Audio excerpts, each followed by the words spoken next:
First of all ఈరోజు PCOD గురించి explain చేయండి. పీసీఓడి అంటే పాలిసిస్టిక్ ఓవేరియన్ డిజీజ్. ఇది నార్మల్గా పాలిసిస్టిక్ ఓవేరియన్ డిజీజ్లో చాలా గుడ్లు మనకు తెలిసినట్టు అండాశయాలు అనేది ఉంటాయి ఆడవాళ్ళకి. ఆ అండాశయాల్లో కరెక్ట్ క్వాంటిటీ ఆఫ్ ఎగ్స్ ఉంటేనే మనకి ప్రెగ్నెన్సీ అనేది ప్రాపర్గా టయానికి వస్తుంది అనమాట. నార్మల్గా మనం పుట్టుకతో మిలియన్స్ ఆఫ్ ఎగ్స్తో పుడతాం అనమాట. అది మెచ్యూర్ అయ్యే టయానికి అది హండ్రెడ్స్లోకి వస్తాయి అనమాట. ఆ హండ్రెడ్స్ కొంతమందికి లైక్ కంటిన్యూస్గా ఎవ్రీ మంత్ బ్లీడింగ్ అవుతా అట్లా స్లోగా తగ్గుతాయి. కానీ కొంతమందికి మినిమం కాకుండా కొంచెం ఎక్కువ ఉంటాయి. అలాంటి వాళ్ళు పీసీఓడి కింద వస్తారు. ఈ పీసీఓడిలో ఏంటి అంటే కొంచెం పీరియడ్స్ అనేవి ఇర్రెగ్యులర్గా ఉంటాయి. అందరికీ ఇర్రెగ్యులర్ ఉంటాయి అని చెప్పలేము, కానీ ఫ్యూ పీపుల్కి ఇర్రెగ్యులర్గా ఉంటాయి. నార్మల్గా ఎవ్రీ మంత్ 28 డేస్కి 30 డేస్కి పీరియడ్స్ వస్తాయి చాలామందికి.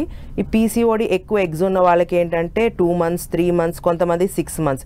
ఎక్కువగా ఈ పీసీఓడి అనేది మనం యంగ్ ఏజ్ కిడ్స్లో చూస్తాం అనమాట.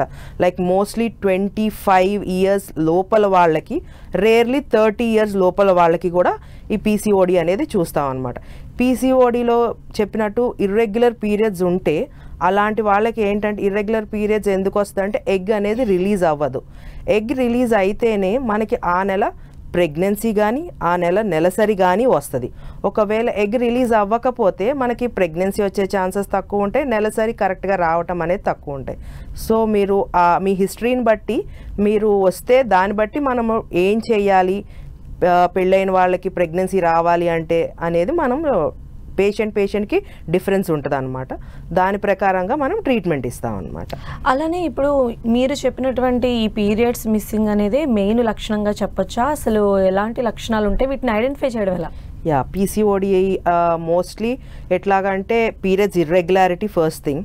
నెక్స్ట్ వచ్చేసి మెడ చుట్టూతా నల్లగా ఉండటం, చాలామందికి అన్వాంటెడ్ హెయిర్ ఉంటుంది. కొంతమంది చిన్న అమ్మాయిలకి ఏంటంటే గడ్డం కింద మీసాలు రావటం, లేదంటే ఇట్లా ఉంటుంది. ఇట్లా ఉన్న వాళ్ళకి ఏంటంటే పీసీఓడి మనం అంటే టెస్ట్ చేయకుండా కూడా మనం ఇది పీసీఓడి లక్షణాల కింద తీసుకోవచ్చు. కాకపోతే మనము డైరెక్ట్గా చూసి కాకుండా ఫ్యూ బ్లడ్ టెస్ట్ ఉంటాయి అన్నమాట. దానికి ఏంటి, బ్లడ్ టెస్ట్లో ఫస్ట్ ఇన్సులిన్ లేదంటే షుగర్ టెస్ట్ అనమాట. ఈ పీసీఓడి ఉన్న వాళ్ళకి ఇన్సులిన్ రెసిస్టెన్స్ ఉంటుంది. దానివల్ల ఈ మెడ చుట్టూతో నల్లదనము, ఈ అన్వాంటెడ్ హెయిర్ ఇదంతా కూడా ఉంటుంది.